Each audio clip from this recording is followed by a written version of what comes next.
प्रिय छात्रों, हम लोग एक लंबे अंतराल के बाद मिल रहे हैं। दशहरा आप लोगों का बहुत अच्छा से कटा होगा और दशहरे की छुट्टी के बाद हम लोग अपना क्लास फिर से शुरू कर रहे हैं। और इस क्रम में जब हम लोग दशहरा से पूर्व में मिले थे तो उसमें मराठा पढ़ रहे थे। मराठा का लगभग एक बड़ा भाग हम लोग पूरा कर चुके थे उस क्लास में। और हमको जहाँ तक याद है कि हम लोग मराठा पेशवा पढ़ रहे थे। मराठा पेशवा में हम लोगों ने दो पेशवाओं को, प्रथम द्वितीय यानी बालाजी विश्वनाथ और बाजीराव प्रथम, 1713 से लेकर के 1740 तक का इतिहास हम लोग देख चुके थे। अब आज के क्लास में हम वहाँ से कंटिन्यू करेंगे, यानी बाजीराव प्रथम के बाद जो पेशवा बने वो कौन बने और उनके द्वारा मराठा साम्राज्य के लिए क्या क्या काम किया गया, इसका हम लोग आज के क्लास में अध्ययन करेंगे। तो तीसरा पेशवा जो थे वो बालाजी प्रथम के पुत्र बालाजी बाजीराव थे। इन्होंने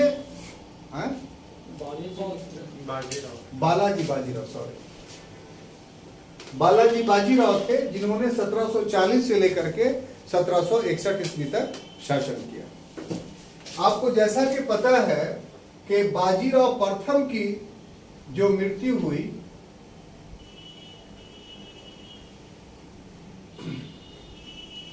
वो 40 वर्ष की अवस्था में 1740 ईस्वी में हो। ठीक है। अब इनके मृत्यु के बाद 20 वर्ष की अवस्था में बालाजी बाजीराव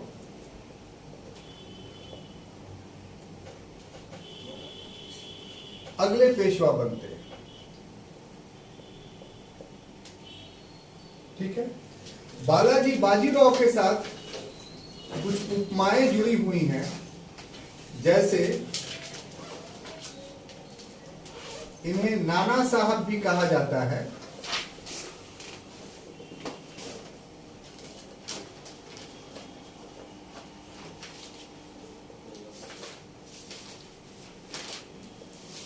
दूसरा, इन्होंने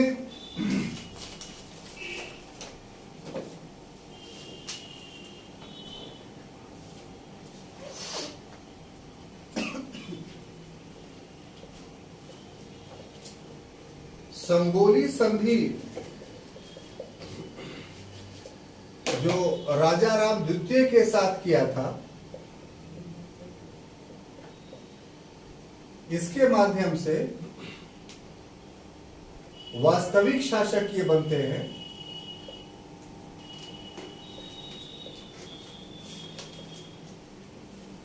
इनके शासन काल में मराठा साम्राज्य का सर्वाधिक विस्तार हुआ।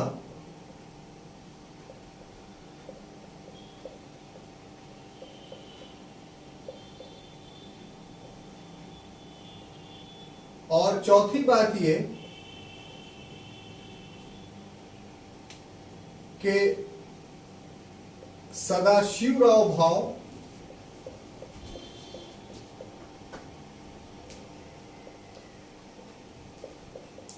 से अधिक प्रभावित रहे।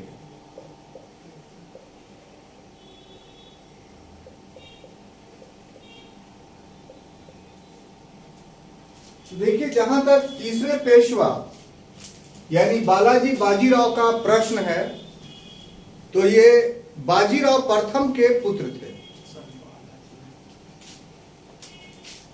ये बाजीराव प्रथम के पुत्र थे और बाजीराव प्रथम के बारे में आप पूर्व के क्लास में ही पढ़ चुके थे कि काफी योग्य पेशवा थे और जो मराठा शासक शाहू का बहुत बाजीराव प्रथम पर यकीन था।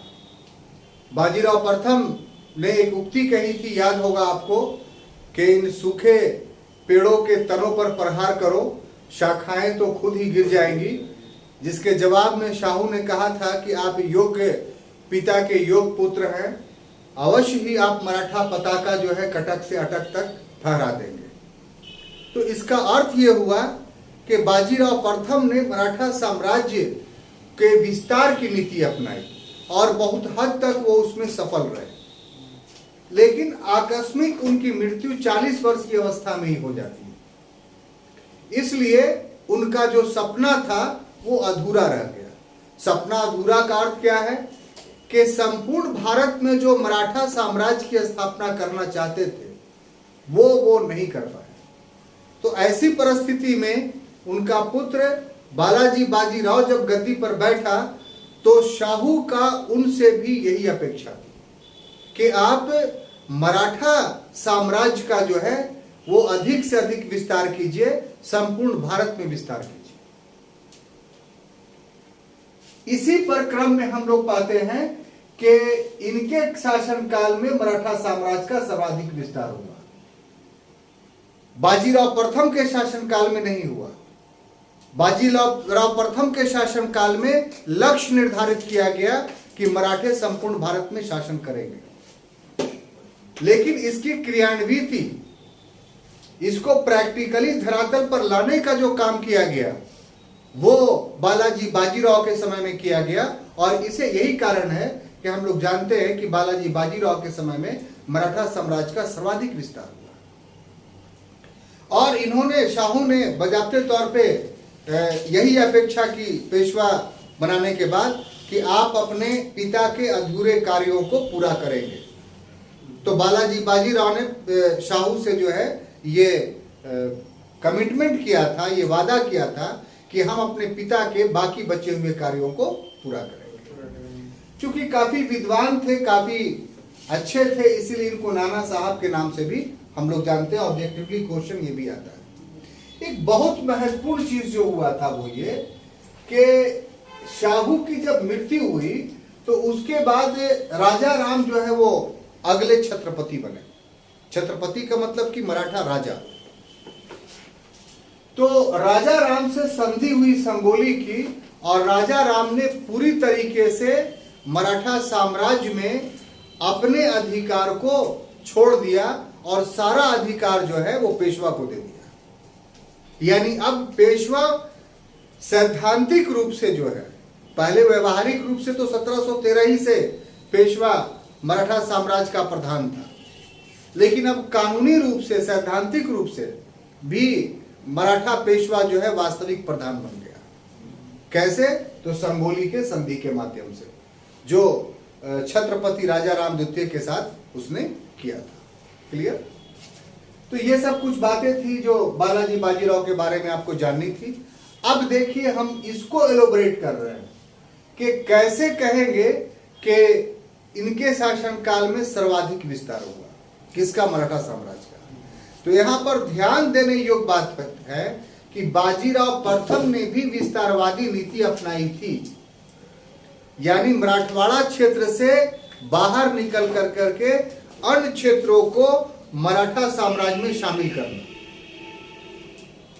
अपने इस प्रयास में वो कुछ क्षेत्रों में सफल भी हुए थे, कुछ क्षेत्र में उनका कार्य अधूरा था। तो ऐसी परिस्थिति में जो नवीन पेशवा बने, तीसरे पेशवा बालाजी बाजीराव, उन्होंने अपने पिता के जो जीते हुए क्षेत्रों को अक्षुण्ण रखा। निभो तो रहा ही मराठा साम्राज्य में, प्लस जो अधूरे क्षेत्र थे, यानी पूर्ण रूप से उसको विजित नहीं किए गए थे, उनको विजित किया। और तीसरा, नवीन क्षेत्रों को भी शामिल किया। तो इसलिए सबसे बड़ा अंपायर जो बना जिस पेशवा के शासनकाल में, वो इनके शासनकाल में बना। बात समझ में आ रही है? बन तो गया, वो तो एक अलग बात है, लेकिन बनाने के बाद एक दुर्गुण भी इस साम्राज्य में घुस गया कि साम्राज्य इतना एक्सपैंड कर लिया बालाजी बाजीराव ने कि उसको संभालने के लिए मराठा सरदारों का अलग अलग क्षेत्रीय भूभाग दे दिया। और उससे सिंधिया, होलकर, भोंसले, गायकवाड़, ये 4 सरदार पैदा हो गए। और इनके अपने अपने भूभाग में इन लोगों ने आगे में चल करके स्वतंत्र राज्य स्थापित कर लिया। उससे मराठा शक्ति कमजोर हुई। ये भी गलती जो है, ये भी नकारात्मक प्रभाव जो है वो इनके पीरियड में उभर करके सामने आया था। तो हम लोग इन दो तथ्यों को दृष्टिगत रख कर करके बालाजी विश्वनाथ का अध्ययन करेंगे। पहला तथ्य तो ये कि मराठा साम्राज्यवाद का सर्वाधिक विस्तार जो है वो इन्हीं के काल में हुआ, और दूसरा तथ्य ये भी कि मराठा साम्राज्य में विखंडन के बीज भी गायकवाड़, सिंधिया, होलकर और भोसले के रूप में इन्हीं के पीरियड में रोपा गया। बात समझ में आ रही है? ये दो मेजर थीम रख करके ही आगे के घटनाओं को आप पढ़ना शुरू कीजिएगा, तब बातें समझ में आएगी। ठीक है, हम सीक्वेंस में चल रहे हैं। अब देखिए, जो अगला टॉपिक है बालाजी बाजीराव के संबंध में हम लोग को पढ़ना है, उसमें ये कि साहब मालवा एवं बुंदेलखंड,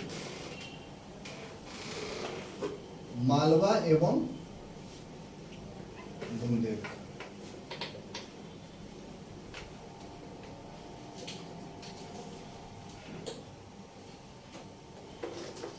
देखिए जहां तक मालवा का प्रश्न है, बुंदेलखंड का प्रश्न है, तो मालवा से बाजीराव प्रथम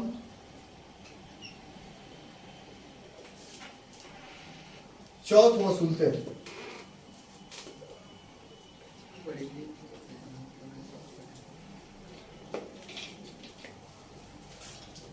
परंतु बालाजी बाजीराव ने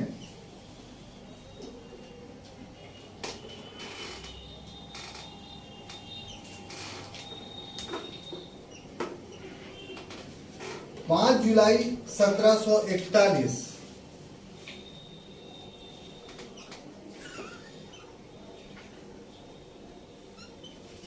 एक मुगल फरमान जारी हुआ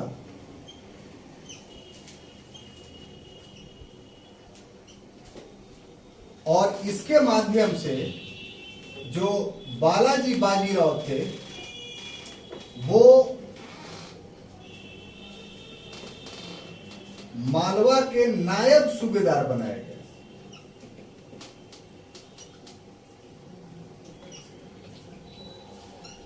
ठीक है, और उसके बाद 1742 ईस्वी में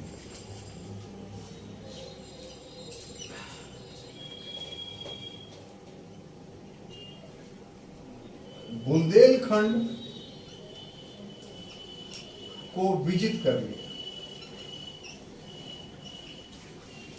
तो अब देखिए, मालवा और जो बुंदेलखंड का मामला है वो बालाजी बाजीराव के समय में क्या इंपॉर्टेंट लिखे हैं कम, लेकिन चीजें इसमें बहुत ज्यादा है, तो वो हम समझा रहे हैं। क्योंकि नोट्स में और जो हरिशचंद्र वर्मा की पुस्तक हमने प्रिस्क्राइब किया है उसमें सारा विवरण अच्छे से लिखा हुआ है। तो स्थानाभाव के कारण सारा विवरण हम नहीं लिख रहे हैं, तो वो आपके पास अवेलेबल है, इसलिए वो कोई दुख की बात नहीं है और चिंता की बात नहीं है। इसमें हुआ क्या था कि जैसे ही गद्दी पर बैठे तो साम्राज्य विस्तार के लिए सबसे महत्वपूर्ण बिंदु उनके लिए कोई था तो मालवा था। मालवा कैसे था कि मालवा से ही भारत के पश्चिम भाग में भी जा सकते थे और उत्तर भाग में जा सकते थे। जिसका मालवा पर अधिकार होता था वही जो है दक्षिणी रियासतों और उत्तरी रियासतों दोनों पर कब्जा करने के काबिल हो जाता था। इसलिए मालवा पर अधिकार करना शिवाजी के लिए काफी अनिवार्य था। लेकिन मालवा का इस समय राजनीतिक स्थिति क्या थी? तो मालवा की इस समय राजनीतिक स्थिति यह थी कि ये मुगल प्रांत था अभी भी, और जो मुगल प्रांतपति था वो स्वतंत्रता जैसा व्यवहार कर रहा था, महसूल देता था, वार्षिक नजराना देता था। लेकिन जिस प्रकार से मुगल प्रांत अकबर और औरंगजेब के काल में मुगलों के अधीन होते थे, वैसा इस समय यानी 1740 यानी ये मोहम्मद शाह का समय है। मोहम्मद शाह मुगल बादशाह था, इसके समय में ऐसा नहीं रहा। तो इस समय में जो बालाजी बाजीराव के फादर थे यानी पिता थे यानी बाजीराव प्रथम, वो मालवा से सिर्फ चौथ वसूल करते थे, अर्थात कि अपने आय का 1/4 भाग हमें दे दो और नहीं तो मराठा आक्रमण का सामना करना पड़ेगा। तो भूराजस्व के हिसाब से मालवा पर इनका प्रभाव था। राजनीतिक प्रभाव बाजीराव प्रथम मालवा पर स्थापित नहीं कर पाए थे। तो ऐसी परिस्थिति में बालाजी बाजीराव जो है वो मालवा में अभियान करते हैं और 7 महीनों तक अभियान लगातार होता है।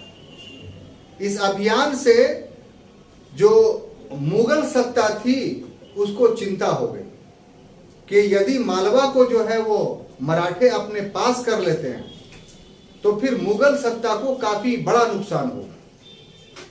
इसमें सवाई जयसिंह ने प्रभावी भूमिका निभाई। जयसिंह ने, जो आमेर के राजा थे, कि उन्होंने बादशाह और बालाजी बाजीराव के बीच मध्यस्थता की कि बालाजी बाजीराव यहां से जा नहीं रहा है और रहेगा, अगर मालवा पर कब्जा कर लेगा तो फिर आपके इसको क्षति होगी।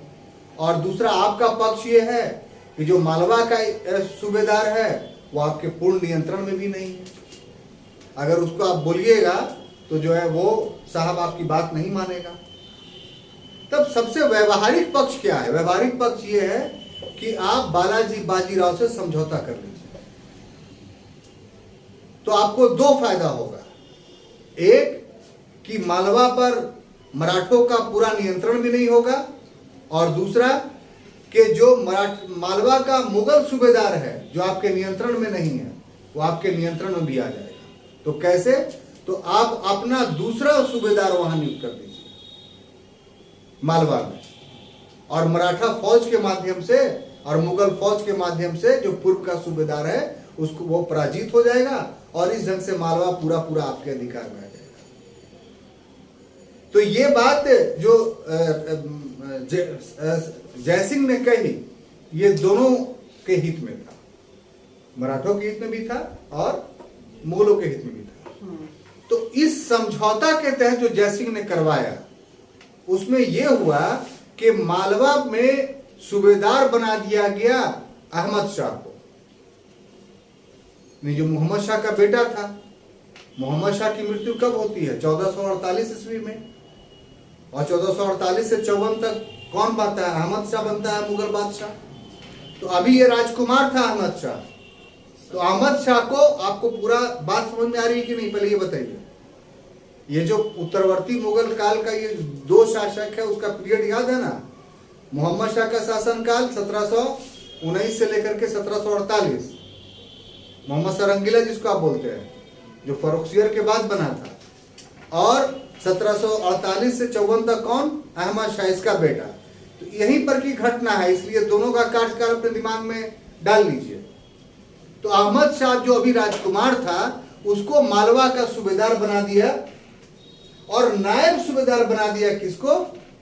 बालाजी बाजीराव। अब देखिए, नायब माने डिप्टी, उसके बाद वाला। अब बालाजी बाजीराव नायब के लिए क्यों तैयार हो गया? क्योंकि वो जानता था कि अहमद शाह मालवा में रह करके शासन नहीं करेगा, अहमद शाह रहेगा दिल्ली में। वास्तविक शासक कौन रहेंगे? यहाँ हम ही रहेंगे। इसलिए डिप्टी से क्या होता है, जैसे गया में जो है वो कॉर्पोरेशन में एक तो मेयर होता था, एक डिप्टी मेयर होता था। तो मेयर को कोई नहीं जानता था, सब डिप्टी ही मेयर को जानता था। काहे कि वही ज्यादा प्रभावी था। तो उसी ढंग से यहाँ भी ये हुआ कि जो सूबेदार था वो जानता था कि ये दिल्ली में रहेगा, मालवा में रहेगा नहीं। तो जब उप सूबेदार बनाए गए हैं, डिप्टी सूबेदार बनाए गए हैं, तो हमारे हाथ में ही वास्तविक शक्ति आ जाएगी। इस प्रकार से वैधानिक रूप से मालवा मराठा साम्राज्य में शामिल तो नहीं किया गया, लेकिन व्यवहारिक रूप से जो है मालवा पर पूरा अधिकार किसका हो गया? मराठा पेशवा बालाजी बाजीराव। क्लियर? तो ये पूरा घटना था। ये समझ में आई कि नहीं? अब आइए बुंदेलखंड। तो जो झांसी का इलाका भी देखते हैं वही बुंदेलखंड का इलाका कहलाता है। ये उत्तर प्रदेश और मध्य प्रदेश का मिला हुआ इलाका है। यानी बुंदेलखंड जब आप बोलेंगे तो उत्तर प्रदेश में भी उसका भाग आ जाएगा और मध्य प्रदेश में भी आ जाएगा, दोनों जगह।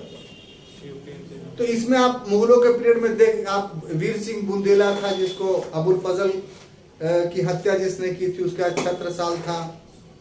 तो ये सबसे मुगलों के बीच संबंध औरंगजेब के समय पड़ चुके थे। तो जब औरंगजेब का पीरियड था तो उस समय क्या हुआ था, शिवाजी ने बुंदेलखंड की सहायता की थी और मुगलों को से स्वतंत्र कराया था शिवाजी ने, किसको, बुंदेलखंड को। लेकिन इस पीरियड तक आते आते अब वही मराठे बुंदेलखंड के विरोधी हो गए। अब बालाजी बाजीराव ने जो है क्या किया, तो 1742 ईस्वी में बुंदेलखंड को पूरी तरीके से जीत करके मराठा साम्राज्य में शामिल कर। तो राजनीति में कोई शत्रु और मित्र नहीं होता है, परिस्थितियां शत्रु और मित्र बनाती हैं। यहां हमें दिखाई पड़ता है कि परिस्थितियां उस समय औरंगजेब के समय में थी, तो उसके विरोध में मराठों के मित्र बन गए थे बुंदेलखंड, यानी छत्रसाल। लेकिन वही जब मुगलों का अस्तित्व पतनशील हो गया तो वैसी परिस्थिति में वही मराठे जो इसके रक्षक थे औरंगजेब के समय में, अब बुंदेलखंड के क्या बन गए, भक्षक बन गए। क्यों? क्योंकि अब मराठों की नीति साम्राज्यवाद की हो गई और साम्राज्यवाद में कोई भी व्यक्ति आ जाए सामने, वो मित्र नहीं हो सकता है, वो शत्रु ही होगा।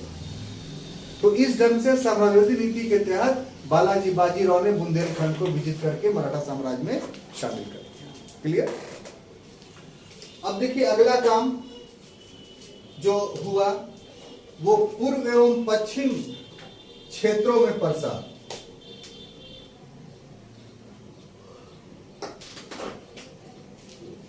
पूर्व एवं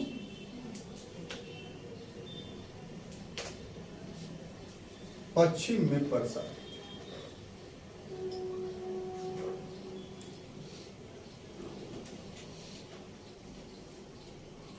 मराठों का साम्राज्य तो मध्य भारत में था, ठीक है।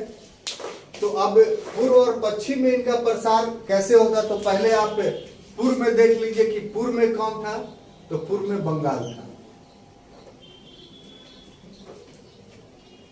है ना।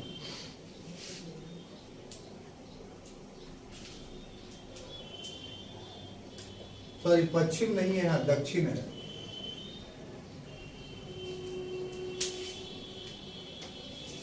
पूर्व एवं दक्षिण में प्रसार, पश्चिम में तो लिखते ही।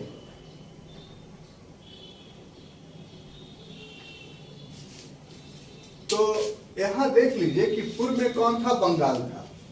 यहां इस समय किसका शासन था, अलीवर्दी खान का,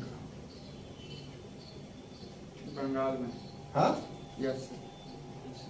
अलीवर्दी खान का पीरियड आपको अगर जानना है तो आप जान लीजिए, क्योंकि समझने में आसानी होगा। ये 1740 में घिरिया का युद्ध में सरफराज खां को पराजित करता है और उसके बाद बन जाता है क्या, शासक। और उसके बाद कब तक रहता है, तो 1740 से 1756 ईस्वी तक। याद पड़ रहा है ना। 56 में मर जाता है तो फिर सिराजुद्दौला इसका जो नाती है वो बनता है। तो इस समय बंगाल का शासक अलीवर्दी खान, ठीक है। इस समय अपने प्रसार के लिए जो है इसने क्या किया कि एक व्यक्ति था रघु जी, क्या, रघु जी नाम था। ये रघु जी वास्तव में कौन, तो मराठा सरदार,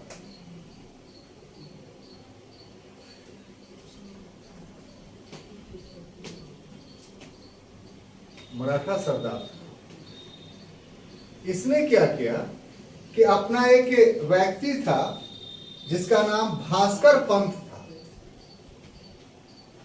भास्कर पंत। इसको चौथ की वसूली हेतु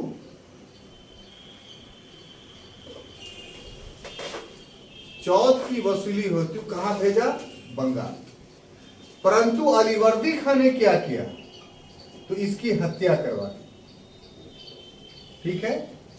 इस हत्या के प्रतिक्रिया में, ये जो हत्या करवाई उसने तो इसका एक प्रतिक्रिया हुआ। इस प्रतिक्रिया में जो रघु जी थे, इन रघु जी ने बंगाल पर आक्रमण कर दिया और लगातार आक्रमण करते रहे। तो इस आक्रमण का निराकरण जो हुआ वो ये कि 1751 ईस्वी में एक समझौता होता है अलीवर्दी खां और रघु जी के बीच में, जिसके द्वारा उड़ीसा मराठों को दे दिया जाता है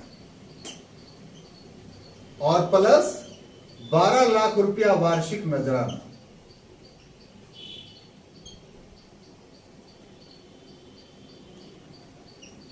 बात समझ में आई? यहां पर जो पूर्वी प्रसार की बात हो रही है तो उसका अर्थ क्या हुआ? बंगाल, कि बंगाल में मराठों का कैसे प्रसार हुआ। तो अभी अभी देखिए, हमने कहा कि दो बातें याद रखिएगा। एक बात ये कि बालाजी बाजीराव के समय में ही मराठा साम्राज्य का सर्वाधिक प्रसार हुआ, और दूसरी बात ये कि विखंडन के बीज भी इसी के पीरियड में बोए गए। कैसे कि इन्होंने जो विस्तार किया तो विस्तार को, विस्तारित क्षेत्रों को अलग अलग मराठा सरदारों के दिन छोड़ते चले गए। इसके कारण से जो है वो बाद में चल करके यही मराठा सरदार अपने अपने क्षेत्र में स्वतंत्रता की घोषणा कर रहे हैं। तो मराठा विखंडन की भी शुरुआत यहीं से होती है, एकीकरण की भी शुरुआत होती है। एकीकृत भी मराठा साम्राज्य हुआ और विखंडन की प्रक्रिया भी यहीं से शुरू हुई। तो ये दो बातें हमेशा याद रखिएगा। क्यों? क्योंकि बंगाल में आप देखिए बालाजी बाजीराव नहीं आ रहे हैं, बल्कि रघु जी। तो ये मराठा सरदार था, तो मराठा सरदार था, तो इसने डिमांड किया किससे? बंगाल से, कि चौथ दो हमें, नहीं तो हम ये करेंगे, क्या करेंगे? आक्रमण करेंगे। और इसके लिए बजाते तौर पे उसका वित्त मंत्री था जिसका नाम था भास्कर पंत। ये भास्कर पंत रघु जी का फाइनेंस मिनिस्टर था। इसका मतलब क्या हुआ कि रघु जी के पास भी एक मराठा इलाका था, तभी उसका वो फाइनेंस मिनिस्टर हो सकता है। तो भास्कर पंत को भेजा, तो भास्कर पंत से की हत्या करवा दी अलीवर्दी खान ने। खुद नहीं मारा, बल्कि दूसरे लोगों से उसकी हत्या करवा दी। तो हत्या करवा दी तो रघु जी पर इसका प्रतिक्रिया होना जो है वो स्वाभाविक सी बात था। तो रघु जी ने बंगाल के क्षेत्रों पर आक्रमण करना शुरू किया। तो उस समय उड़ीसा भी बंगाल का प्रांत था। तो जो उड़ीसा वाला भाग था, यानी ये वाला जो भाग था, उस पर आक्रमण करना शुरू किया। किसने? रघु जी ने। तो ये कंटिन्यूअस होना शुरू हुआ। चूंकि रघु जी का जो अनुयायी था या वित्त मंत्री था भास्कर पंत, उसकी हत्या 45-46 में लगभग हुई। तो उस समय से लेके 51 तक लगातार रघु जी का आक्रमण होता रहा। उस आक्रमण में अलीवर्दी खां समय समय पे लड़ा भी, लेकिन एक समय ऐसा है कि अलीवर्दी खां ने सोच लिया कि मराठे मानने वाले नहीं हैं, तो इसलिए इनके साथ अस्थायी समाधान करना अनिवार्य है। कि बंगाल पर हमेशा बार बार मराठा आक्रमण होगा तो क्या होगा भाई? बंगाल कमजोर हो जाएगा। तो इसलिए 1751 ईस्वी में इनके बीच समझौता होता है कि आपको उड़ीसा हम दे देते हैं हमेशा के लिए। तो इस तरीके से बंगाल का, उड़ीसा का जो भाग था वो बालाजी बाजीराव के समय में मराठा साम्राज्य का अंग बन गया। यानी ये मराठवाड़ा से कहां पहुंच गया? उड़ीसा। आप देख रहे हैं। और साथ ही साथ जो बाकी बचा हुआ भाग था, यानी पश्चिम बंगाल, बांग्लादेश, बिहार, ये सब, तो इस पर जो आपको आय होगी उसका, चलिए चौथ तो हम नहीं मांग रहे, लेकिन लमसम एक 12 लाख रुपया वार्षिक आप दे दीजिए। तो उसके लिए तैयार हो गया अलीवर्दी। तो इस तरीके से आप देखिए कि उड़ीसा उनके प्रत्यक्ष नियंत्रण में आ गया और बाकी बचे क्षेत्रों से एक प्रकार से वो चौथ वसूल कर रहे थे। यानी वो भी क्षेत्र उनके प्रभावाधीन आ गया। बात समझ आई? अब देखिए ये तो पूर्व का हो गया। जहां तक ये दक्षिण वाला भाग है तो इसका क्या आशय है? तो इसका आशय है साहब कर्नाटक। क्या? कर्नाटक अगर आप बोलेंगे तो आज का क्या कर्नाटक। तो उस समय जो कर्नाटक में था वो नवाब था। ये आप कर्नाटक का 3 बार में पढ़ चुके हैं इन नवाबों के नाम। तो उस समय जो कर्नाटक में नवाब था वो था दोस्त अली।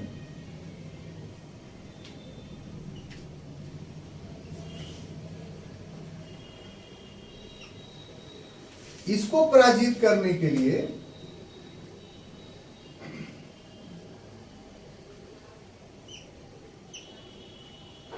रघुजी भोंसले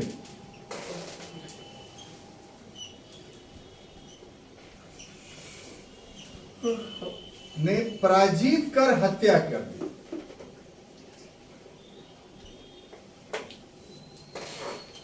किसको? दोस्त अली को। कौन किया? रघुजी भोंसले। और जो दोस्त अली का इसका जो जमाता था, जमाता का मतलब दामाद, जिसका नाम था चंदा साहब,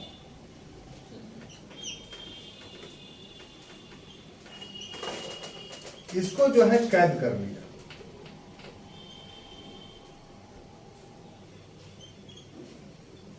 ठीक है। तो कर्नाटक वार में हम लोग पूरी तरीके से पढ़ चुके थे कि वहां एक्चुअली में जो झगड़ा था कर्नाटक के मुद्दे पे वो फ्रांसीसी और अंग्रेजों के बीच में था। और कर्नाटक पर अंग्रेजों ने जो है कब्जा कर लिया। किसको? फ्रांसीसियों को हरा कर करके। कब? तो 1761 ईस्वी में। किस संधि के माध्यम से? किस युद्ध के माध्यम से? तो वांडीवास युद्ध के माध्यम से। और वो ऐसा युद्ध था जिसमें फ्रांसीसियों की राजनीतिक महत्वाकांक्षा उस वांडीवास के युद्ध में हमेशा के लिए समाप्त हो गई थी। लेकिन इस कर्नाटक में उस समय में मराठों ने भी अपने प्रभाव को दिखाया। और उस समय हम बहुत छोटे मामले में पढ़ चुके थे, यहां पर थोड़ा विस्तार से जा रहे हैं कि मराठों ने क्या प्रभाव दिखाया। तो जो रघुजी भोंसले मराठा सरदार थे उन्होंने जो है आक्रमण किया किस पर? कर्नाटक पर। तो कर्नाटक में इस समय का जो नवाब था वो दोस्त अली था। तो दोस्त अली को कर्नाटक के मैदान में पराजित करने के बाद उसकी हत्या भी कर दी गई। जब हत्या हो गई तो उसका जो पुत्र था उस पुत्र ने जो है मराठों का आधिपत्य स्वीकार कर लिया। किसका? दोस्त अली के पुत्र ने। इसका मतलब क्या हुआ कि अब कर्नाटक जो है उसका करद राज बन गया। किसका? मराठों का। लेकिन दोस्त अली का जो जमाता था यानी दामाद, जिसका नाम चंदा साहिब था, वो विरोध की मनोवृत्ति रखता था मराठों के खिलाफ कि हम जो है मराठों से हार नहीं मानेंगे। परिणाम स्वरूप उसको गिरफ्तार करके जेल में डाल दिया। तो इस प्रकार से कर्नाटक को पूरी तरीके से मराठा व मराठवाड़ा क्षेत्र में तो नहीं मिलाया गया, लेकिन कर्नाटक का शासन जो है वो अपने माध्यम से कराने की चेष्टा जरूर की गई। और चूंकि यहाँ अंग्रेजों का आधिपत्य हो गया आगे चल करके, तो इसलिए जो है इसमें कर्नाटक को जो है मराठवाड़ा क्षेत्र में शामिल नहीं किया गया। लेकिन हाँ, वहां कर्नाटक के क्षेत्र में मराठे प्रभावी थे। तो ये हुआ आपको पूरब और दक्षिण भारत में मराठों का प्रसार। किसके नेतृत्व में? तो बालाजी बाजीराव के नेतृत्व में। लेकिन ये जितने प्रसार हो रहे थे उसमें प्रत्यक्ष रूप से बालाजी बाजीराव भाग नहीं ले रहे थे, ये भी ध्यान रखिए। क्लियर? अब ये दो चीज आपने देखा। अब तीसरा चीज देखिए कि निजाम से युद्ध। देखिए ये सब टॉपिक जो है वो काफी इंपॉर्टेंट आपको क्यों हो जा रहा है कि आजकल जो क्वेश्चंस आता है, जैसे मान लिया जाए आप पढ़ रहे हैं अभी, तो यूपीएससी का भी एग्जाम देंगे आप, बीपीएससी का भी एग्जाम देंगे आप, और साथ ही साथ अगर हिस्ट्री से एमए कर लिए आप तो नेट का भी एग्जाम देंगे। तो ऐसी परिस्थिति में ये सब सेक्शंस अगर क्वेश्चन टफ करना होगा, कहीं पर भी टफ, जीएस में भी हिस्ट्री किया जाता है, ऐसा बात नहीं कि नहीं किया जाता है। अगर वो बहुत टफ कर दिया हिस्ट्री को इस सब सेक्शंस के साथ, तो साहब जो ऊपरी ऊपरी अध्ययन करके यूपीएससी दे रहे हैं वो ऐसे ऐसे हिस्ट्री क्वेश्चन सॉल्व उनसे नहीं होगा, लेकिन आपका हो जाएगा। तो हिस्ट्री में टफ कैसे किया जा सकता है, कहां पर किया जा सकता है? तो मराठा में बहुत किया जा सकता है।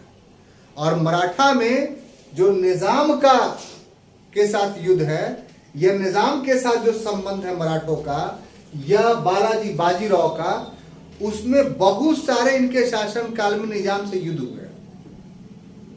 उन युद्धों को क्या करेगा वो दे देगा कि सही क्रम में सजाइए कि कौन युद्ध किसके बाद हुआ है, कौन युद्ध किसके बाद हुआ है, और ये सभी युद्ध निजाम से ही हुआ है। तो अभी वो क्षण है जिस क्षण में इन युद्धों को अपने मस्तिष्क में क्रमागत रूप से बैठा लीजिए, ताकि वहां रिकॉल करके आप ऐसे ऐसे कठिन प्रश्नों का उत्तर दे सकते हो। अब देखिए वो युद्ध कौन था। तो निजाम के साथ जो सबसे पहला युद्ध जो हुआ, निजाम के साथ जो मामला बना इसका, वो कब? तो जब 1745 ईस्वी में निजामुल मुल्क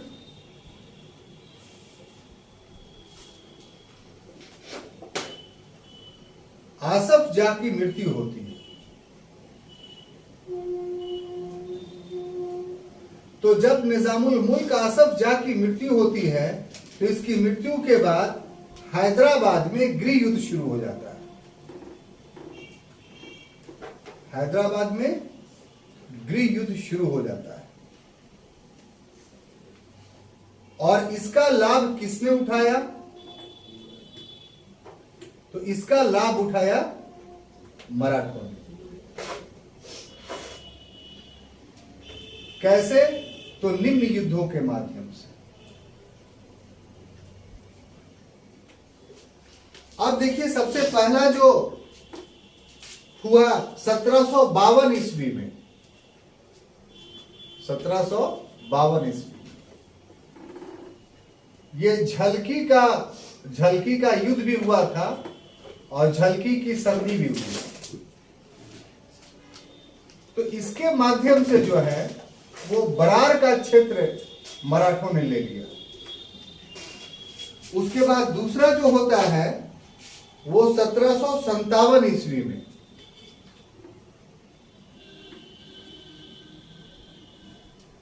ये सिंहखेड़ का युद्ध होता है, यह सिंहखेड़ की संधि कह लीजिए।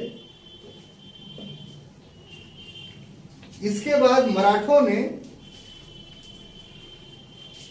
नाल दुर्ग का क्षेत्र ले लिया, और इसकी आय जो थी वार्षिक 25 लाख रुपया थी। उसके बाद 1759-60 ईस्वी में उदगीर का युद्ध हुआ।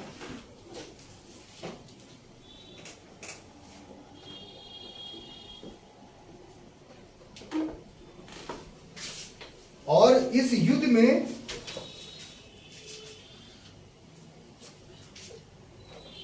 करारी पराजय निजाम की हुई,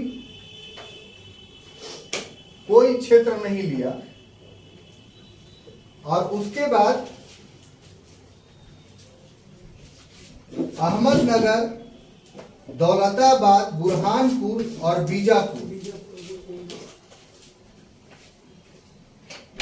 अहमदनगर, दौलताबाद,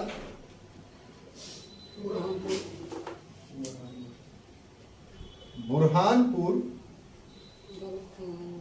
और बीजापुर,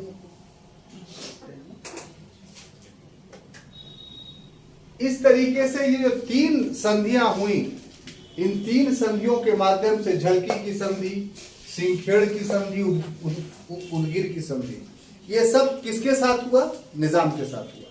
और इससे परिणाम क्या निकला? तो लमसम कह लीजिए कि निजाम का आधा क्षेत्र पर मराठों का कब्जा हो गया।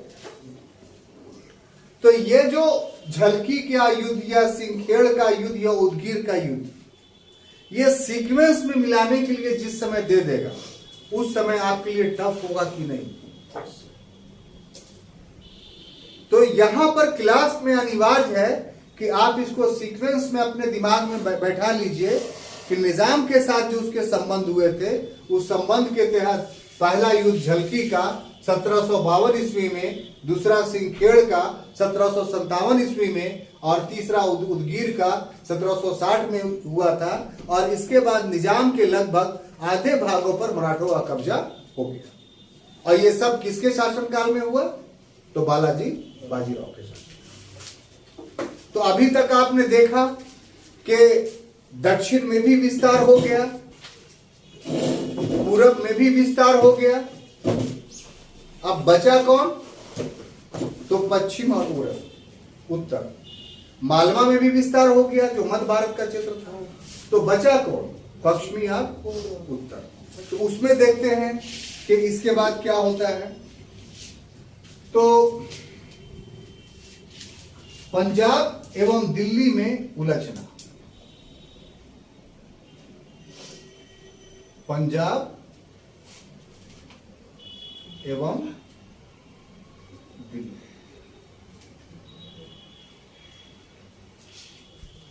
तो देखिए साहब, जहां तक पंजाब और दिल्ली का प्रश्न है, तो 1757 ईस्वी में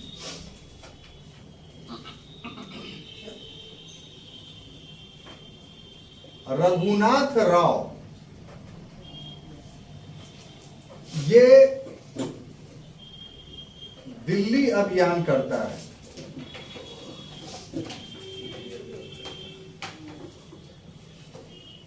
और यहां क्या करता है कि 1772 में मुगल सम्राट को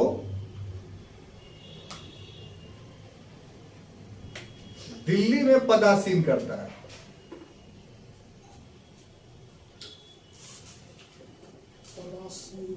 हाँ, ठीक है। Yes sir.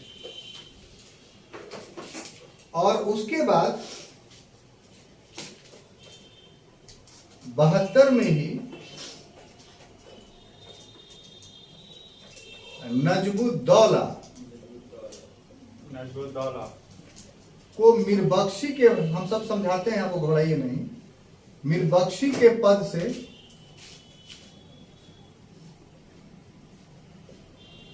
हटा देता है। ठीक है। और इसके पश्चात जो है ये पंजाब की ओर बढ़ता है।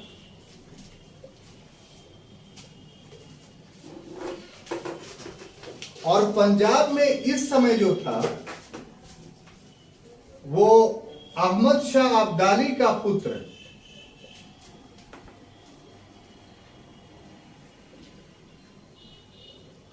जिसका नाम था तैमूर को पराजित करता है। और यही कारण बन जाता है पानीपत के तृतीय युद्ध का।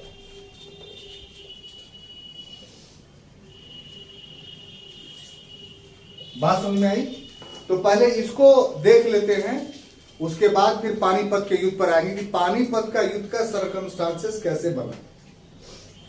तो वो था कि जब बालाजी बाजीराव ने दक्षिण में, पूर्व में, मध्य में हर तरफ विस्तार कर लिया मराठा साम्राज्य का, तो अब बचा कौन भाई? तो उत्तर भारतीय क्षेत्र। तो उत्तर भारतीय की जो परिस्थितियां थी उसको जरा समझने की कोशिश कीजिए कि इस समय क्या हुआ था। एक बहुत बड़ा युद्ध हुआ था उत्तर भारत में, जिसको हम लोग बक्सर का युद्ध बोलते हैं। और ये बक्सर का युद्ध किसके मध्य हुआ था? तो अंग्रेजों और 3 भारतीय शक्तियों के मध्य। बंगाल का निर्वासित नवाब मीर कासिम, मुगल सम्राट शाह आलम द्वितीय और अवध का जो नवाब था शुजाउद्दौला, ये तीनों एक तरफ थे और अंग्रेज एक तरफ थे। बक्सर के मैदान में इन तीनों को अंग्रेजों ने पराजित किया था। और फिर 1765 में इलाहाबाद की संधि हुई। इलाहाबाद की संधि में क्या हुआ था कि मुगल सम्राट को से बंगाल का दीवानी अधिकार ले लिया कंपनी ने, और मुगल सम्राट को अवध से कड़ा और मानिकपुर लेकर के दे दिया गया कि अब आप यहीं रहिएगा मेरे निगरानी में। यानी 1765 के बाद मुगल सम्राट दिल्ली में नहीं रह रहा था। दिल्ली में इस समय किसका शासन था? तो अहमद शाह अब्दाली लगातार आक्रमण कर रहा था भारत के पश्चिमी भाग में, तो उसने दिल्ली पर नजमुद्दौला को अपना प्रतिनिधि बना दिया था। वो मीरबख्शी के पद पर था। ये सरकमस्टांसेस था किस समय? 1772 के समय। बात समझ में आ गई? तो बालाजी बाजीराव ने एक बड़ा सरदार रघु जी को भेजा। यही रघु जी रघोबा है, रघुनाथ राव। तो एक बैग बाद में चल के वो दावा नहीं कर देता है पेशवा बनने का। उसका कंट्रीब्यूशन है मराठा साम्राज्य के विस्तार में, क्योंकि वही कर रहा है विस्तार। कहां? तो पश्चिम और पूरब में। बंगाल में भी किया, अब पश्चिम में भी कर रहा है। कौन? रघु जी या रघोबा या रघुनाथ राव। तो ये दिल्ली पर आक्रमण करता है, और दिल्ली पर जो मुगल बादशाह शाह आलम द्वितीय इलाहाबाद में रह रहा था, उसको अंग्रेजों के चंगुल से खींच करके दिल्ली पर बैठाता है, और नजमुद्दौला को मीरबख्शी के पद से हटा देता है। तो ये बात किसको बुरा लगेगी? अहमद शाह अब्दाली को, क्योंकि उसका प्रतिनिधि था। यही नहीं, बल्कि आगे बढ़ते हुए जो है उसने पंजाब पर भी अधिकार कर लिया। और पंजाब पर इस समय किसका कब्जा था? तो प्रत्यक्ष कब्जा था अहमद शाह अब्दाली का। अहमद शाह अब्दाली का भारत में आक्रमण 1748 में ही शुरू हो गया था, और पानीपत के युद्ध के पहले 5 आक्रमण हो चुके थे अहमद शाह अब्दाली के। तो इस तरीके से भारत के एक बड़े क्षेत्र पर, पंजाब वाले क्षेत्र पर अहमद शाह अब्दाली का कब्जा था। और इस समय उसका बेटा, स्वयं का बेटा तैमूर वहां का गवर्नर था। तो रघु जी जो थे वो तैमूर को पराजित करके पंजाब पर अधिकार कर लेते हैं, और पंजाब को एक मुस्लिम व्यक्ति के सपुर्द ही कर दिया कि तुम वार्षिक जो है वो इतना रुपया हमको देते रहो। अब ये दोनों काम जो रघु जी का था, मराठा सरदार का, ये प्रत्यक्ष चैलेंज था किसको? अहमद शाह अब्दाली को। और ऐसी परिस्थिति में भारत के अंदर की जो परिस्थितियां थी कि नजमुद्दौला कहीं बाहर का आदमी नहीं था, यहीं का था। उसने क्या किया कि अवध के शुजाउद्दीन को, मुगल सम्राट शाह आलम को, उसके बाद जो चौधरी रहमत अली खां का नाम आप सुने हैं, जो कहां का शासक था? उत्तर प्रदेश में जो ऊपर वाला इलाका था उसका शासक था। तो ये सभी को अपने पक्ष में कर लिया। यानी अब्दाली जब आक्रमण करेगा तो ये सब मुस्लिम शक्तियां जो हैं वो किसका साथ देंगी? अब्दाली का साथ देंगी। जबकि मराठों के पक्ष में न जाट सामने आए न राजपूत सामने आए, क्योंकि जाटों और राजपूतों का मराठों के साथ मित्रता का संबंध तो रह नहीं गया था। वो अपना विस्तार किसके भूमि पर कर रहे थे? तो जाटों की भूमि पर और राजपूतों की भूमि पर कर रहे थे। तो यहां पर मराठों ने गलती क्या की और मुगलों ने सही क्या किया था? देखिए, यहीं पर साबित होता है कि मुगलों ने स्थापित सत्ता को समाप्त नहीं किया, उसके साथ कन्फेडरेशन बना लिया कि तुम भी रहोगे लेकिन क्या मेरे अधीन। मराठों ने क्या किया कि उसकी सत्ता को ही समाप्त करना चाहा। इसलिए जब अब्दाली जैसा आक्रमण हुआ तो ये सब शक्तियां जो राजपूत और जाट के रूप में थी, इन्होंने साथ नहीं दिया किसका, मराठों का। तो ये मूलभूत कारण था। तो इस परिस्थिति में हम कह सकते हैं कि बालाजी बाजीराव के समय में मराठा साम्राज्य का सर्वाधिक विस्तार तो हो गया, लेकिन इस विस्तार करने के क्रम में जो गलत नीतियां अपनाई गई, उस गलत नीतियां के परिणाम स्वरूप एक युद्ध खड़ा हो गया, जिस युद्ध को तृतीय पानीपत का युद्ध कहते हैं, और उसने मराठा साम्राज्य का सर्वनाश कर दिया। तो इसको लिखिए और उसके बाद आगे हम बढ़ते हैं। जल्दी कीजिए।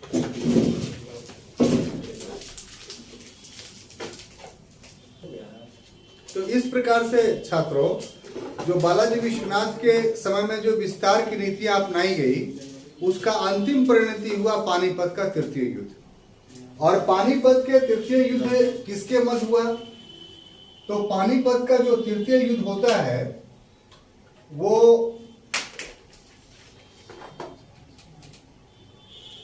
अहमद शाह अब्दाली,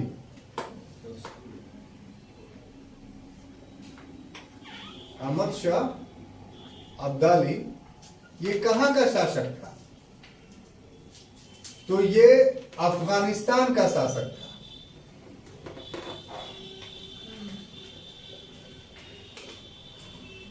है ना? और ये 1761 से पूर्व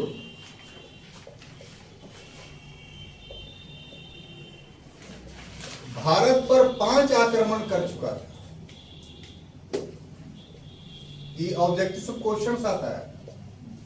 कुल 7 आक्रमण हुए थे, 5 पहले पानीपत के और उसके बाद 2 बाद में। ठीक है, तो 5 आक्रमण कर चुका था और पंजाब पर इसका अधिकार था, जहां से वो तैमूर शासन कर रहा था, और रघु जी ने जो है वो उसको भगा दिया था वहां से। तो अहमद शाह अब्दाली और मराठों के मध्य लड़ा गया।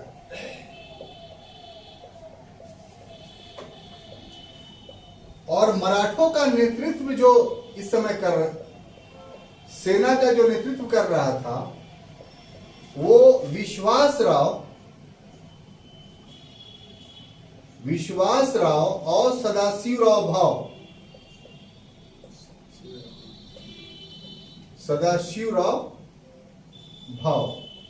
विश्वासराव कौन था?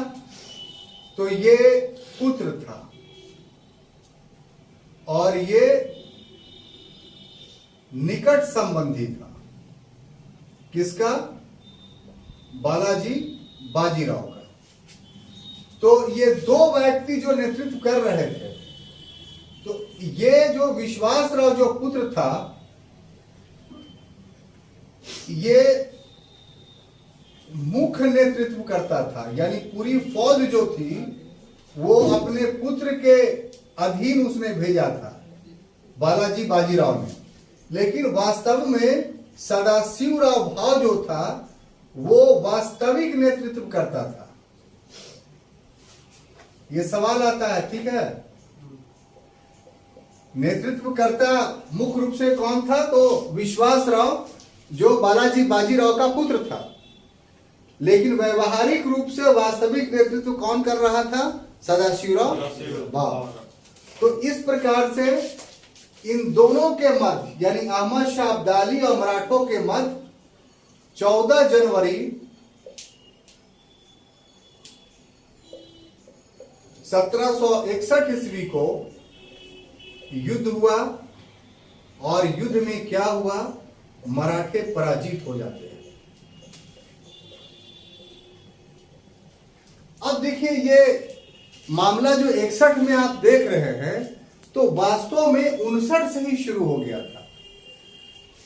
1759 ईस्वी से में अभियान शुरू कर दिया अहमद शाह अब्दाली ने। सबसे पहले क्या किया कि जो पंजाब पर अधिकार था मराठों का, वहां पराजित किया अब्दाली ने और पंजाब पर फिर से अधिकार किया। फिर एक छोटे सरदार की हत्या की अब्दाली ने और फिर दिल्ली पर अधिकार कर लिया। जो दिल्ली पर मराठा अधिकारी थे, ये सब नोट्स में नाम है, वो बहुत महत्वपूर्ण नहीं है, इसलिए मैं यहां बोर्ड पर नहीं लिख रहा है। ऐसे परिस्थिति में बालाजी विश्वनाथ के द्वारा अपने पुत्र विश्वासराव और अपने एक निकट संबंधी सदाशिवराव भाव के नेतृत्व में एक सेना भेजी गई। तो विश्वासराव सदाशिवराव भाव के नेतृत्व वाली सेना आकर के दिल्ली पर पुनः कब्जा कर लेती है और तब अब्दाली का जो फौज होता है, मुख्य फौज, वो पहुंचता है और पानीपत के मैदान में डेरा डाल देता है। ये जो डेरा डालता है, जो घटना घटी है, वो 1760 के जुलाई में, ठीक है। तो जुलाई से लेकर के पानीपत का युद्ध शुरू कब होता है? जनवरी 1761 में। ये 6 महीने का जो गैप है, ये मराठा सरदारों की सबसे बड़ी भूल थी। क्या भूल थी? कि अब्दाली ने क्या किया कि दिल्ली में आने वाले रास्तों को रोक दिया। इससे क्या हुआ कि रसद सामग्री जो थी, खाने पीने का सामान, वो दिल्ली आना बंद हो गया और मराठा फौज भूखों मरने लगी। तो युद्ध से पहले ही मराठा फौज के बहुत सारे लोग मृत हो गए थे। जो बचे थे उनमें आशक्तता आ गई थी। साथ ही साथ मराठे फौज में स्त्रियों और बच्चों की संख्या थी ज्यादा, यानी अपने साथ अपने परिवार को भी लेकर के चले आए थे। तो जो गतिशीलता होनी चाहिए, जो मोबिलिटी होनी चाहिए, वो मराठा फौज में नहीं था। और अहमद शाह अब्दाली जानबूझ के ये सब परिस्थितियां पैदा कर रहा था कि हमारा मुकाबला हो तो ऐसे फौज से हो जो मनोबल के हिसाब से या शक्ति के हिसाब से पूर्व से ही कमजोर हो चुका हो। और जब 14 जनवरी 1761 ईस्वी को दोनों फौजें पानीपत के मैदान में आमने सामने हुई, तो इब्राहिम खां गारदी तो मराठों के तरफ से लड़ रहा था, तोपखाने का प्रधान था, लेकिन जो अहमद शाह अब्दाली के पास तोप थी वो उससे ज्यादा श्रेष्ठ थी। इसकी तोप ऊंट पर रखी रहती थी और घूमती रहती थी, अहमद शाह अब्दाली का। तो उस तोप का मुकाबला जो है इब्राहिम खां गारदी का तोप नहीं कर पाया और मराठे पहले ही से निर्बल हो ही चुके थे। तो इसलिए पानीपत का युद्ध अहमद शाह अब्दाली ने बड़ी आसानी से जीत लिया और बड़ी भयावह स्थिति पैदा हो गई। इतना कि बहुत सारे मराठा सरदार मैदान छोड़ करके भाग गए, लड़े ही नहीं। जो बचे वो सब के सब मारे गए और कोई भी व्यक्ति नहीं बचा था जो समाचार पहुंचाए। तो जो व्यापारी वहां से गुजर रहे थे, तो व्यापारी ने जाकर करके बालाजी बाजीराव को कूट में समाचार पहुंचाया कि 2 मोती विलीन हो गया। 2 मोती कौन? तो सदाशिवराव भाव और विश्वासराव। और 27 हीरे जो है विलुप्त हो गए। 27 मराठा सरदार थे और हजारों जो है मोतियां जो है वो समाप्त हो गए, सैनिक। तो इसका जो है वो दुख नहीं बर्दाश्त कर पाए बालाजी बाजीराव और हृदयघात के कारण उनकी मृत्यु हो गई। बात समझ में आई? अब इस युद्ध पर बहुत सारे इतिहासकारों के विचार हैं जो परीक्षा के दृष्टिकोण से काफी महत्वपूर्ण है। जैसे कुछ विचार बताते हैं आपको कि साहब, मराठा इतिहासकार जो है वो सिर्फ ये कहते हैं कि बहुत ज्यादा नुकसान हमें नहीं हुआ, सिर्फ यही हुआ कि 75,000 सैनिक हमारे मारे गए। बस 75। ये तो बड़ा विडंबनापूर्ण कहना होगा, 75,000 इसका मारा गया और तो कोई नुकसान नहीं है, सभी कुछ खत्म हो गया। उस समय किसी भी साम्राज्य का अधिसंख्य संख्या नहीं होती, 60,000, 75,000, 1 लाख। तो आपका पूरा फौज ही खत्म हो गया साहब, आप बोल रहे कोई नुकसान नहीं हुआ। एक सरदेसाई है, जीएस सरदेसाई, उनका कहना है कि युद्ध स्थल में मराठों के सैन्य बल की इतनी अधिक क्षति हुई कि इसके अतिरिक्त इस युद्ध में कुछ भी निर्णय नहीं हुआ। इसका मतलब पूरा का पूरा सैनिक सामर्थ्य खत्म हो गया। सिडनी ओवन कहते हैं कि ये आपको एग्जामिनेशंस के सिडनी ओवन का ये कथन मेंस एग्जामिनेशंस के पॉइंट ऑफ व्यू से काफी महत्वपूर्ण है। और वो क्या है कि इससे यानी पानीपत के युद्ध से मराठा शक्ति कुछ काल के लिए चूर चूर हो गई। यद्यपि यह बहुमुखी दैत्य, सिडनी ओवन मराठों को दैत्य कह रहा है, बहुमुखी दैत्य मरा तो नहीं परंतु इतनी भली भांति कुचल दिया गया कि लगभग सोया रहा, तथा जब जागा तो अंग्रेज इससे निपटने के लिए तैयार थे और अंत में इसे जीतने और समाप्त करने में सफल हुए। अगर सिडनी ओवन का यह कथन आपके पास आ जाएगा तो पूरा इसके बाद के घटनाक्रम को आपको लिखना पड़ेगा, ठीक है, जो आप पढ़ाने जाएंगे। इसी प्रकार एक व्यक्ति सिर्फ बचा था जो प्रत्यक्षदर्शी था इस युद्ध का, और वो था काशी प्रताप, उसका नाम था काशीराम पंडित। काशीराम पंडित। तो काशीराम पंडित ने कहा कि पानीपत का तृतीय युद्ध जो है मराठों के लिए प्रलयनकारी था, यानी सब कुछ समाप्त कर देने वाला। एक इतिहासकार है B.S. है, वो कहते हैं कि पानीपत के तृतीय युद्ध में यह निश्चित नहीं हुआ कि भारत पर कौन शासन करेगा, लेकिन यह निश्चित हो गया कि भारत पर कौन शासन नहीं करेगा। यह भी एग्जामिनेशंस के पॉइंट ऑफ व्यू से काफी महत्वपूर्ण है। क्यों? क्योंकि भारत पर कौन शासन करेगा यह निश्चित हो गया, यानी विदेशी शक्ति करेगी। क्यों? क्योंकि अंग्रेजों ने अन्य विदेशी शक्तियों को, डचों को और फ्रांसीसियों को पराजित कर दिया था इस समय पे, और एक छत्र विदेशी शक्तियां रह गई थी। लेकिन भारत में तीन शक्तियां था और तीनों शक्तियां आपस में लड़ करके खत्म हो गई। इसलिए कौन भारतीय शक्ति शासन करेगा ये तय नहीं था। तो इसमें आपको मैसूर को भी दिखाना होगा, मराठों को दिखाना होगा और फिर लास्ट में पंजाब को दिखाना होगा। इस प्रश्न का अगर उत्तर देना होगा तो बात समझ में आ गई। तो इस तरीके से बालाजी बाजीराव का एक अच्छा खासा शासनकाल आपके सामने है। अब देखिए जो अगला पेशवा है उसमें आते हैं, नंबर कितना होगा? चौथा ना? Yes sir. 4 नंबर पर है माधवराव। कौन? तो माधवराव का पीरियड क्या बताइए मुन्ना भाई? 1761 से 1772, ठीक है। उसके बाद 5वां पेशवा कौन? तो नारायण राव। ये सब एकदम टिप्स पर याद रहना चाहिए, उंगली पर, ठीक है ना। 1772 से 1773। अब अगला पेशवा कौन? तो माधवराव नारायण।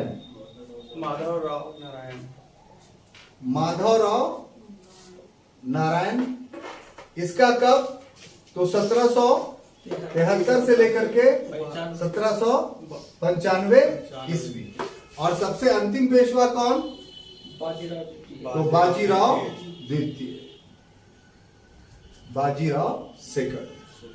ये 1795 से लेकर के 1818 ईस्वी। अब देखिए इसके बाद जो कहा जाता है कि ये जो महान पेशवा थे जिसका विवरण अब तक हम लोग पढ़े हैं, तो महान पेशवा में ये जो माधवराव थे वो अंतिम कड़ी थे। अंतिम कड़ी किसमें? महान पेशवा में। इसका अर्थ क्या हुआ? तो इसका अर्थ यह हुआ कि बालाजी विश्वनाथ, बाजीराव प्रथम और बालाजी बाजीराव ये तीनों महान पेशवा थे, क्योंकि तीनों ने मराठा साम्राज्य को शक्तिशाली बनाया, उसके क्षेत्रों का विस्तार किया, मराठा समस्याओं का समाधान किया। तो पानीपत के युद्ध के बाद जो अगला पेशवा बने माधवराव, उनके अंदर भी काबिलियत थी, योग्यता थी, इसलिए कि जो इतना विपन्न स्थिति, परिणमकारी स्थिति मराठों के सामने आया, उसको माधवराव ने संभाल लिया। कैसे था? तो दिल्ली को फिर से अपने नियंत्रण में किया, यानी मुगल सम्राट को, निजाम को अपने नियंत्रण में किया, अन्य मराठा सरदारों को अपने नियंत्रण में किया। इसलिए कहा जाता है कि माधवराव ने जो मराठा साम्राज्य टूट चुका था, बिखर चुका था, उसको एक करने में सफल रहे। लेकिन इसी समय एक घटना घटी उनके साथ, उनके जीवन में दो घटनाएं। पहली घटना तो ये कि उनका जो चचेरा भाई था रघुनाथ राव, उसने दावा कर दिया कि हम शासक बनेंगे 1765 में। एक प्रकार से गृह युद्ध शुरू हो गया। और साथ ही साथ सबसे बुरा बात यह हुआ, पानीपत से भी ज्यादा बुरा हुआ, कि क्षय रोग से, ट्यूबरोक्लोसिस से 1772 ईस्वी में माधवराव की मृत्यु हो गई। तो इतिहासकार कहते हैं कि माधवराव की मृत्यु जो थी मराठा साम्राज्य के लिए पानीपत से भी बड़ा विपत्ति था, क्योंकि ये पेशवा अगर रह जाता तो मराठा साम्राज्य को फिर से पुनर्स्थापित कर देता माधवराव। लेकिन इसकी अकाल मृत्यु जो है वो मराठा साम्राज्य के लिए पूरी तरीके से अपशगुन साबित हुआ। अब इसके बाद जब ये माधवराव जब मर गया तो उसका अगला जो था नारायण राव, ये इसका भाई है माधवराव का। ये कौन है? भाई है। तो ये बना, लेकिन इसकी भी जो है मृत्यु हो जाती है। कैसे? तो जो रघुनाथ राव रघोवा जो 1765 में दावा करता है माधवराव के समय में, और माधवराव के मृत्यु के बाद जब नारायण राव बढ़ता है तो रघोवा क्या करता है? इसकी हत्या कर देता है। कौन हत्या करता है साहब? तो रघोवा, यानी रघुनाथ राव।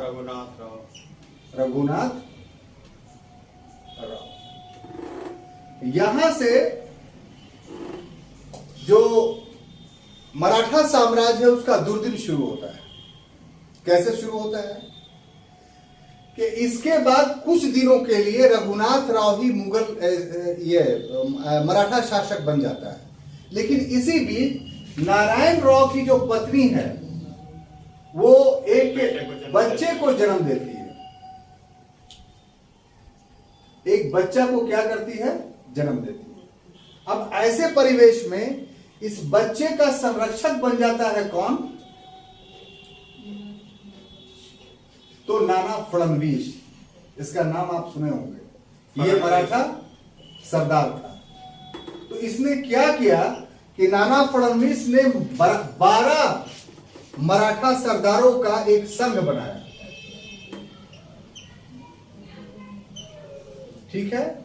और इस संघ का नाम दिया 12 भाई।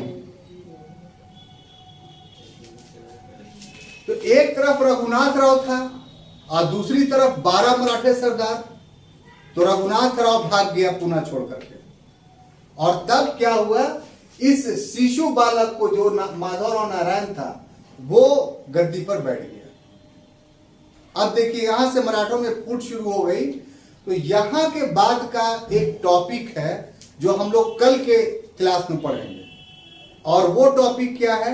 एंग्लो मराठा रिलेशंस, यानी आंग्ल मराठा संबंध, जिसमें अब मराठों की लड़ाई किससे होगी? अंग्रेजों से। और कैसे होगी? एक लंबी घटना है, तो उसको आज की क्लास में हम लोग नहीं करेंगे। इसमें 3 वार होते हैं। कितने वार? 3 वार। तो उसमें इसके शासनकाल में, माधवराव नारायण के शासनकाल में प्रथम आंग्ल मराठा युद्ध होगा। प्रथम आंग्ल मराठा युद्ध।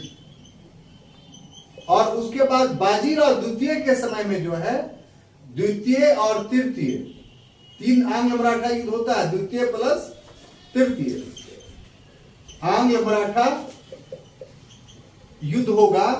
तो ये हम अगर आज के क्लास में पढ़ेंगे तो इसका संक्षिप्तीकरण होगा।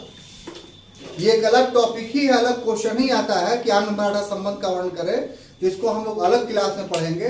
तो आज की क्लास के लिए इतना ही रखिए कि बाजीराव द्वितीय के समय में द्वितीय और तृतीय जो आंग्ल मराठा युद्ध हुआ, इसमें मराठा साम्राज्य का पूरी तरीके से समाप्त हो गया। तो इस ढंग से पेशवाओं का काल समाप्त हुआ। तो कल के क्लास में हम लोग मिलेंगे तो हम लोग पढ़ेंगे कि आंग्ल मराठा संबंध के बारे में। आपको अगर ये वीडियो अच्छे लगे तो इसको शेयर कीजिए, सब्सक्राइब कीजिए और बेल आइकन को जरूर दबाइए ताकि जितना इस तरह से अच्छा वीडियो बने वो आपको मिलता रहे। Thank you.